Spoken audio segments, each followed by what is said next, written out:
LA, big city of dreams.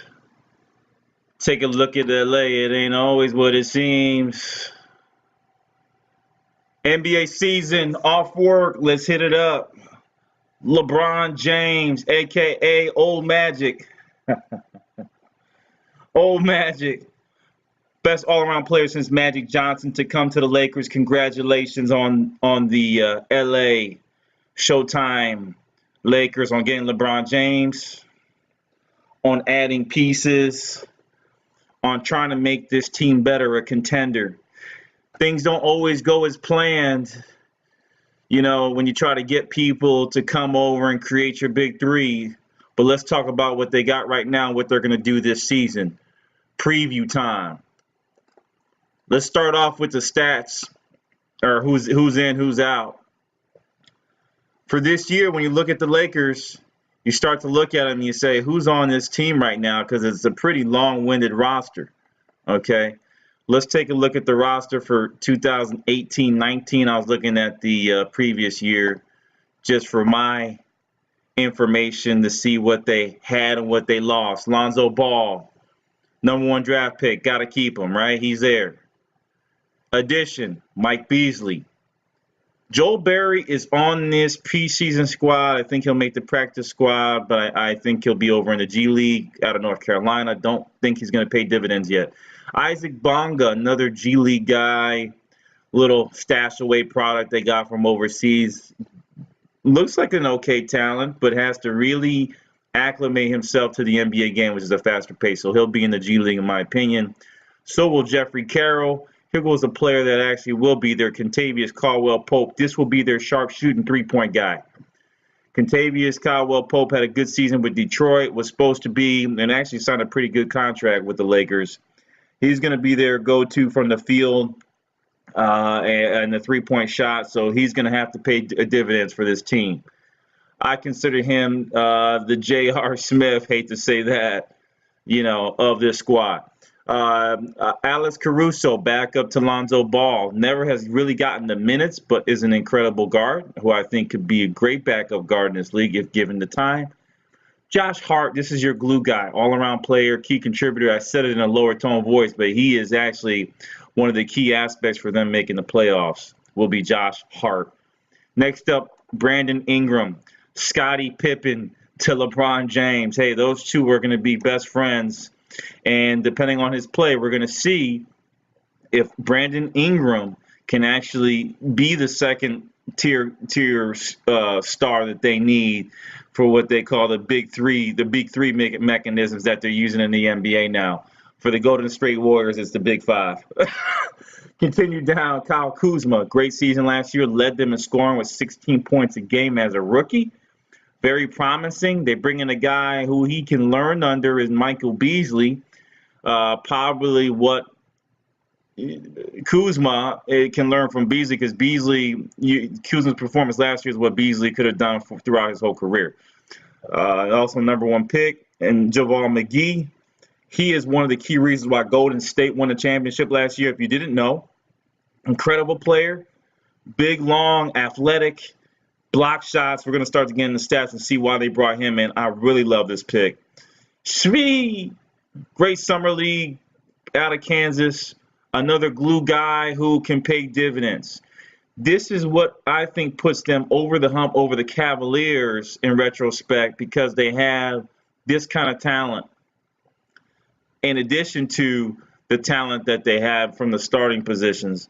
You got Kuzma, you got McGee, you got James, you got Ingram, and you possibly have Lonzo Ball. But then you go to the bench, you got Josh Hart. Let's get into the next one. Rajon Rondo, floor general for years, led the Boston Celtics to championships, led the New Orleans Pelicans to a playoff berth, and they went deeper than anyone ever thought they would. Great big addition. Should he start over Ball? Yes, but you got to let Ball develop.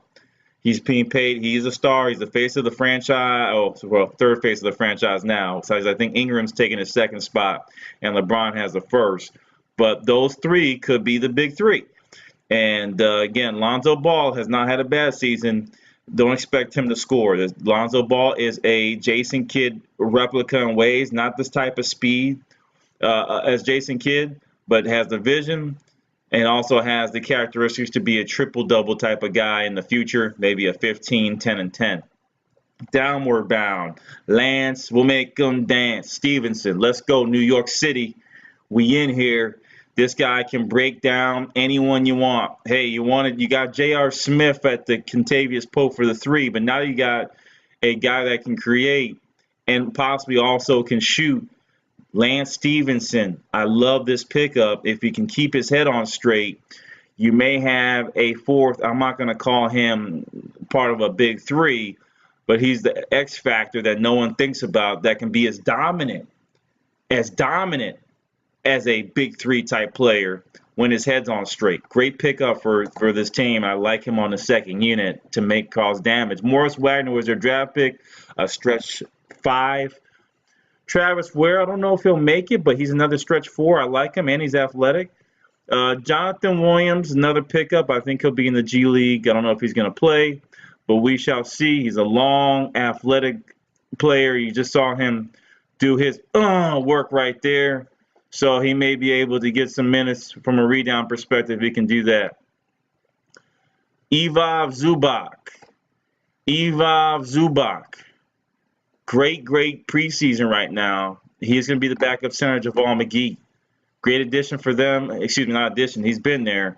But now you're looking at a crowded space at the center position, which is not a bad thing. The power forward position, I see they need a little bit of help. And let's get into the whys. I think they're in trouble because Mike Beasley and Kyle Kuzma are not traditional power forwards. LeBron James will be the forward, or maybe he is the power forward. But that's why they're talking about this positionless basketball. Let's talk about what happened last year. Let's look at the roster from 2017, 18 real quick. Last year, Kuzma again led the regular season scoring. Number 2 was Brandon Ingram. And then number 3, yes, Julius Randle, a true power forward. I know you're going to say, well, he really wasn't a post-up guy. He was still bigger than LeBron James, bigger than Michael Beasley as far as the way he played, and then bigger than Kyle Kuzma, who benefited from the banging that Julius Randle would do in the hole. I don't know why they let him go, but he's gone, and he was a key contributor. 16 points a game is gone. Next up, obviously LBJ and Beasley make that up easily. Now, rebounds per game. Here goes the thing I was talking about. You lose Randle, what happens, right? 8 rebounds per freaking game. Where does that go? Who's going to take over? They weren't the best at it. They need help there. Randle again. Hey, look at this. Randle, field goal inside. Again, why they let him go, God knows. But another great contributor to the team was Randle. Skip down, Lonzo Ball. Andre Ingram, no disrespect to you, but you came in late in the season. So, that's why you're at 100%. Lonzo Ball, 7.2 assists per game. He led the team. And then 1.7 steals per game. Again, what I talked about, the triple-double aspect for Lonzo Ball with the LA Lakers. And that's what he brings to the table. Overall, as a team, I talked about it all the time. Hey, you do not want to be under or over 15 as far as rank, right? There's 32 teams. You want to have all your stats underneath the 15 that gives you the opportunity to make some noise. And let's look at where the Lakers are at. Hey, talk about wins, bottom of the barrel. Nothing but you can do but to improve. 21st in the league. All right. 42% win percentage versus a 79% win percentage for the Houston Rockets, just to show you the variance. That's crazy. That's a lot. So are they going to improve? Yes. Just having LBJ improves you. Field goal percentages made. Let's go down. Where are they at there? 46%, not bad. But where do they struggle? And this is where Caldwell Pope has to come in the game. 3-point percentage. They're only at 34%. Okay, they need help with the 3. And I think they brought in a couple players that can help them out within that angle. Going to your right, let's continue on. Rebounding wise, free throw. Hey, that's points too, folks. 71%. God help them. I mean, out of your attempts, you're losing 29% of your points in free throws. That's a problem. That's a freaking problem. All right? They can't afford that. And that counts, people. That counts. I know people like to talk, who cares about that? Rebounding wise, this is what I'm talking about. Rebounding wise, 35, right? Per game. Let's just sort it. 46. They were one of the better rebounding teams, and that's because Lonzo Ball is a taller point guard. Okay, they have bigger people at the traditional positions, which allows them to get more rebounds than other teams. But Julius Randle was a heavy contributor to the rebounding, and he's gone. Somebody's going to have to step up. Assist-wise, 23 assists per game. Where are they at in rank for that? 7th. Okay. Again, they were good in certain aspects. They weren't horrible. Turnovers, young teams expect them to be the bottom of the barrel, and they are. 15.8 turnovers per game. That's fine. Expected, but that's a problem. They're going to improve this year, obviously, with Rajon Rondo. See how they improved? Here goes another one that steals per game. This is the acquiesce to your defense. They were 13th, not bad. Young guys working hard, fresh legs, of course. Why not? Why not? Why not? Right? Let's go into jump back into this team ads. Beasley, 15 or 16 points per game last year with the New York Knicks. He makes up for Randle scoring wise. Okay. Then you add on Rajon Rondo for ring generalship for the turnovers. And then this guy is just the X factor, right? Lance Stevenson. He can bring the improvement, everything that they improved on and more. This guy can take him to the next level if they give him the minutes and play him. JaVale McGee, you talk about shot blocks. This is something that they needed, and they're going to receive. He may also be able to help with the rebounding. Other than that, I don't see an athletic power forward in the traditional sense, a la LaMarcus Aldridge or Anthony Davis, that's going to come and fill in these shoes for this team. I talked about numbers. LeBron James, 27.5 points last year. Okay, rebounds, he averaged 8 rebounds per freaking game. Okay, so again, you're getting a little gist of how do you make up Randle leaving? How do you make up Lua Deng leaving? Even though he didn't play many games, they lost a couple pieces, and one big piece no one talks about. Brook Lopez is gone, but I think they make that up with the combination of McGee and Zubac, as well as Morris Wagner, who can do all three. I think it's going to take 3 to make up for Brook Lopez, which is another person I don't understand why they let him go. Continuing down, let's just look at the teams.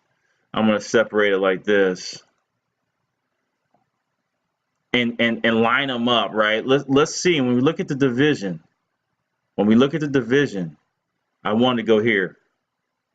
Who are they going to overtake? All right, this is long-winded because it's an analysis. So 5 teams each, 15 teams out of the Northwest, right? Who are they going to overtake from a playoff spot? Who has improved? Denver's improved. Isaiah, a couple other pieces, young pieces getting more experienced. Okay, Minnesota, yeah, Minnesota, yeah, okay. Oklahoma City, depending on the health of Mr. Westbrook, but I can't lie to you, they got better this year. Their draft picks, their development, they have gotten better this year. I look for Oklahoma City to maybe move up the charts a little bit from a seeding perspective. Portland Trailblazers, will they have an overachieving season again? That is the X factor people have to worry about. These teams right here are guys that you don't expect to really do much, but they do. Utah Jazz, I don't think they make the playoffs this year. Okay? I don't think they do. If they do, they've overachieved like Portland. Golden State Warriors, locked, right? LA Clippers are rebuilding. No.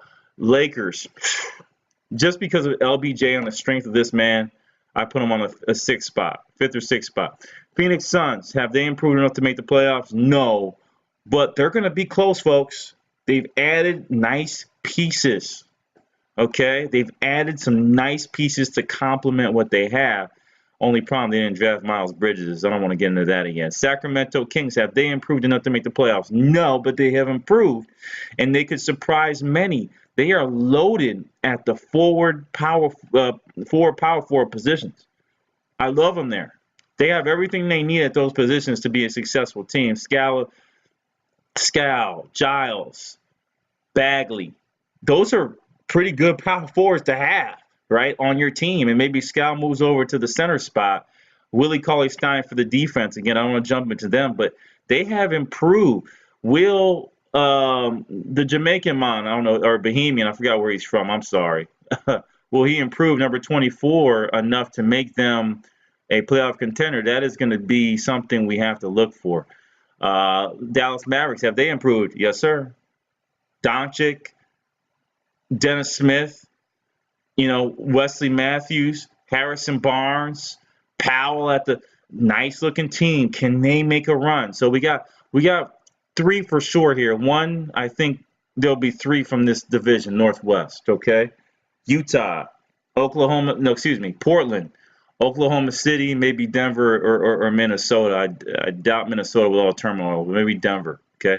Then you got Pacific. Remember, there's only 8 spots. Golden State, okay. You probably got me there. 4 there. And then here's where the X factors come in. Dallas, Houston, lock 5. Memphis, interesting. New Orleans, interesting. Spurs, 6. Okay, so now you got 7 and 8 spot. All right, I got Spurs in there just off the strength of the coaching. Pelicans, Grizzlies, Lakers, Jazz. Yeah, that'll be it. That's where we'll have to figure it out and look at the stats. That's why I got the Lakers in there, right? Maybe a 6 spot, 7 spot, and then it's going to be a battle for the 8 spot. I can't really tell you who's going to make it because the Memphis Grizzlies have improved a little bit. The New Orleans Pelicans have as well because they are loaded at the 4 position. They lost Rondo, but they gained so much backup for Anthony Davis at the 4 position. Jahlil Okafor, Julius Randle.